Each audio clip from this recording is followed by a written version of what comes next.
There's this particular thing about faith and trust that I think about every now and then.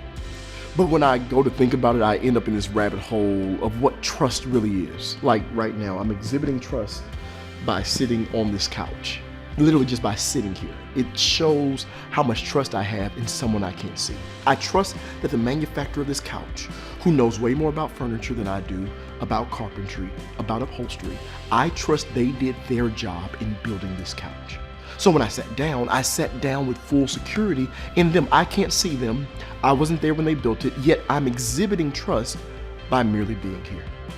Well, the God I serve is more powerful, more knowing, more knowledgeable than the manufacturer of this couch I'm sitting on. In Psalm 20:7, it says, "Some trust in chariots and some in horses, but we will trust the name of the Lord our God."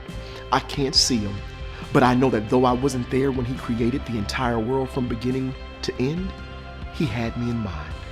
And he knew at some point I'd be right here. And here's the other thing. He not only created this world, but in Jesus, he went to the cross to save it. And while some trust in a couch more than they trust in God, I have elected every day that if I can trust and sit on this couch, how much more can I trust God? And that may not seem like a lot to you, but geez, this thing really gets me excited every time I think about how much I trust God and how much I trust him to watch over me and the peace that gives me. It resolves my fears.